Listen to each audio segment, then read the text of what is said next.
fait prier sur tout ça, chercher l'onction, tout. Franchement, c'était là. Et le jour-ci, on a loué Dieu. Franchement, on a loué Dieu. Il y a eu la poussière partout dans la salle. Tellement on a célébré Dieu. À l'époque, on a gâché pour Dieu. Les gens étaient contents. Je me souviens que des moments, on mettait des pailles pour que je m'arrête dessus. Je dis, elle me soulève, elle me met sur le paille forcément. Sans compter les travaillements. On a le pouvoir, alors on se comprend. Le fait que j'étais l'argent, c'est celui qui chante. Mes poches étaient remplies d'argent comme ça. D'autres moments me suivaient avec leur paille. Non, mais tu nous fais du bien. Et quand le programme est fini, tout le monde venait me saluer. Vraiment chant. C'est ça on appelle chant. C'est ça on appelle un moment de louange. C'est ça. Et vous savez pendant combien de temps toutes ces éloges, toutes ces louanges, j'entends dans mon esprit, je ne suis pas content de toi. Mon premier réflexe, j'ai dit, arrête de moi, Satan. Et la voix reprend, ce n'est pas Satan. C'est moi que tu penses que tu viens de louer. Hey, moi que tu penses que tu viens de louer. Mais Seigneur, pourquoi ici là? C'est qu'on appelle louange même. C'est ça, quand tu louange, c'est ça il vient de faire. Tu ne peux pas me dire que je pense que je t'ai loué. Mais pourquoi même est-ce que tu penses que tu penses que je pense que je t'ai loué? Il dit simplement parce que tu as fait comme tu voulais et non comme je voulais. Ouf. Papa, une fois, un coup. Pendant qu'on me félicitait, moi je pleurais. Non, ce n'était pas des pleurs de joie, parce que j'étais trop content qu'on me félicite, mais ça dépendait de ce que je venais d'entendre. Et beaucoup de chants et beaucoup de conducteurs de louange se trompent aujourd'hui. Ils pensent que leur moment de louange a réussi quand tout le peuple est dans la joie. Tout le peuple est dans la joie, comme ce jour-là, ils étaient dans la joie. L'argent, j'ai eu l'argent, l'argent, j'ai eu. C'est ce que tout le monde lève la voix quand ils chantent. Dieu dit, je ne suis pas content, je ne suis pas dedans parce que tu as fait comme tu voulais et non comme je voulais. En d'autres termes, tu ne t'es pas laissé conduire par mon esprit, tu t'es laissé conduire par ton polo, ta chair. Et beaucoup de temps de louange que nous avons dans nos églises, malheureusement, manquent de cette marque du Saint-Esprit. Ce n'est pas suscité par l'Esprit de Dieu, c'est suscité par le désir de se faire voir. C'est suscité par le désir de montrer qu'on a aussi quelque chose dans notre gorge. C'est suscité dans notre cœur, dans le cœur des gens, le désir que moi aussi je suis là. Mais ce n'est pas vraiment inspiré par le Saint-Esprit. Ma prière, c'est que le cœur faveur divine ne chante pas pour chanter. En 2 Chroniques, le chapitre 25, le verset 1, la Bible déclare que Aman étant de Gédoudou prophétisait en s'accompagnant de la harpe. La version parole de vie dit ils chantaient les cantiques que l'Esprit leur mettait à cœur de chanter. Ils ne chantaient pas les cantiques parce que dimanche passé, le cantique a fait feu. Comme ça fait feu le dimanche dernier, dimanche prochain, ça va te tuer. Ils ne chantaient pas les cantiques parce qu'une maman de l'église pendant la louange vient vers elle et dit Maloua, Maloua, Maloua. Non, ils chantaient ce que le Saint-Esprit leur mettait à cœur de chanter. Ils n'acclamaient pas parce que les autres acclament. Parce que vous savez ce qui se passe malheureusement dans nos temps de louange, il y a trop de théâtre. Il y a trop de théâtre. Il y a des gens qui acclament par obligation. Il y a des gens qui applaudissent par obligation. Non. Un vrai adorateur, il n'applaudit pas comme ça par obligation. Il est poussé par le Saint-Esprit à le faire. Alors je ne vais pas faire tel pas parce que mon frère a fait tel pas. On n'a pas la même expérience du Saint-Esprit au moment précis. On ne ressent pas la même chose au moment précis. Donc ce n'est pas parce qu'il a fait comme ça que moi aussi je fais comme ça. Il peut faire comme ça et moi le Saint-Esprit va vouloir que je fasse comme ça. Dans la louange. Ce n'est pas faisons attention. Ce n'est pas tous ceux qui sont assis ou les bras croisés souvent dans les temps de louange qui ne sont pas en train de louer. Tu ne sais pas ce qu'il peut être en train de vivre où il est assis là. Pendant un moment d'adoration en Centrafrique, pendant que toute l'assemblée était dans la présence de Dieu, il y a un petit qui est en train de parler en langue pas possible. Vous savez ce qui s'est passé? Il a raconté après. Malheureusement, les commandos l'ont bloqué parce qu'ils n'ont pas compris le feeling de l'esprit. Dieu était en train d'enlever l'enfant pour l'envoyer au ciel, pour lui faire voir des choses extraordinaires pendant le temps d'adoration. C'est ce que Dieu veut faire. Cœur, faveur divine. Et le groupe de grâce et merveille. Dieu veut ouvrir les yeux des hommes pendant que vous les conduisez dans l'adoration. Dieu veut guérir les hommes pendant que vous les conduisez dans l'adoration. On ne peut pas toucher le trône et revenir tel qu'on est parti. Ce n'est pas possible. Mais quand on est conduit par l'Esprit de Dieu, on n'est pas guidé par nos répertoires. Je peux avoir 10 chants dans ma liste. Et le Saint-Esprit peut vouloir que je chante un seul cantique sur les listes. Et avec le seul cantique, il fait son travail. N'oubliez pas que quand vous conduisez, ce n'est pas vous qui conduisez, c'est le Saint-Esprit qui conduit. Mais à travers vous, vous devenez le récipient que le Saint-Esprit utilise pour conduire le moment d'adoration. C'est pas être attentif à la présence de Dieu. Quand vous êtes dans un moment pareil, non, ce n'est pas un moment où on vient chanter parce qu'on est trop joyeux. Mais on veut partager la présence et l'intimité de Dieu avec quelqu'un. Alléluia.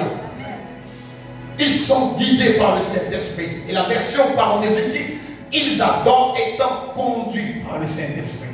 Qui te conduit pendant l'adoration? Qui te conduit?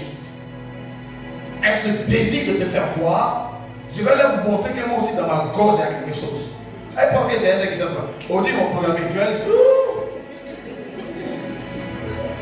Papa a remarqué que toutes les fois que tu as pensé comme ça, Dieu a enlevé, voilà. Si tu comprenais, mais voilà, fini un coup. Tu n'as pas remarqué ça? Pour te dire, ce n'est pas de ta force, mais ça par l'Esprit de Dieu.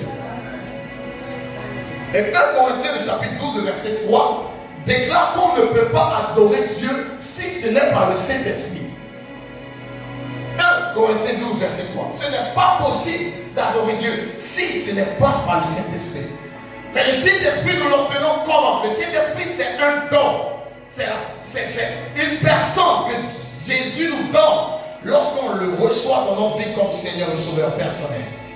C'est pourquoi quand vous n'avez pas encore connu Jésus comme Seigneur et Sauveur personnel, vous ne pouvez pas expérimenter la véritable adoration. Et si vous êtes là ce soir et que vous n'avez pas encore accepté Jésus dans votre vie comme Seigneur et Sauveur, je vous encourage à le faire avant de quitter ici. Parce que ça peut être la dernière occasion que Dieu vous ait donnée sur la terre pour l'accepter et le connaître. Troisième caractéristique pour terminer. Verset 23 dit, ils adorent en vérité. Dit en vérité. En vérité. En vérité, c'est encore un peu trop ambigu. Ok? Mais quand nous revenons dans Jean le chapitre 14, verset 6, Jésus se présente. Et qu'est-ce que Jésus dit? Je suis là et là, adoré en esprit, dans la version parole de vie, et en vérité, dans la version parole de vie, c'est adorer selon que Christ nous l'a montré. Adorer Dieu comme Christ nous l'a montré. Est-ce que tu savais que Christ est venu nous apprendre à adorer Dieu? Il suffit juste de lire la parole. Parce que Christ n'est rien d'autre que la parole. Jean le chapitre 1, le verset 1. Au commencement était la parole et la parole était avec Dieu. Et la parole était Dieu. Toutes choses ont été faites par elle. Et rien de ce qui a été fait n'a été fait sans elle. Verset 15. Et cette parole est devenue chair. Elle a été manifestée physiquement. Et c'était la personne de Christ. Apocalypse dit son nom. C'est la parole de Dieu. Adorer selon le modèle que Jésus est venu nous montrer. Quand vous lisez Jean, vous allez voir la relation que Jésus avait avec le Père. Une relation d'intimité profonde avec le Père. Jésus ne faisait rien sans avoir consulté son Père.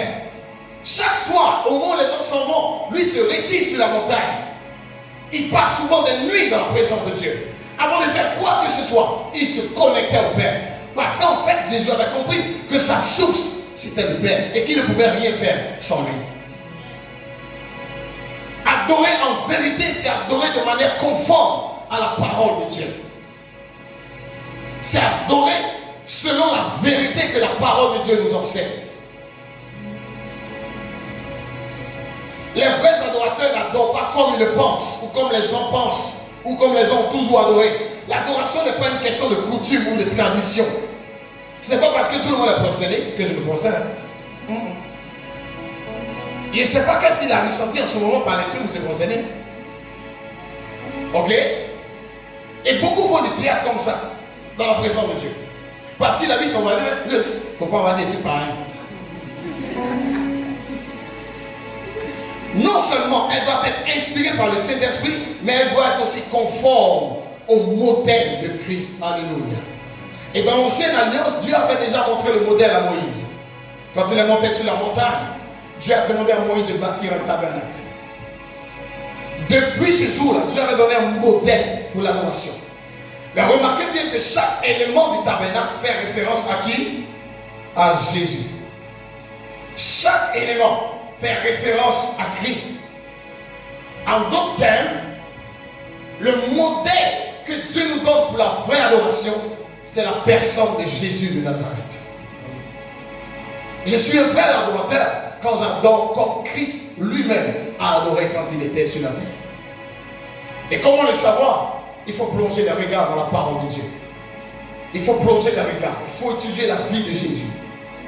Il faut son esprit profondément comprendre ce qu'il faisait. Pourquoi il le faisait? Regardez un gars, Lazare est mort, on l'appelle, ça fait 4 jours, il est pourri. Lui vient devant le tombeau. Au lieu de parler là, rakataba, sakataba, roko, sakataba, esprit de mort, tu es vécu. Lui, il lève la tête vers le ciel.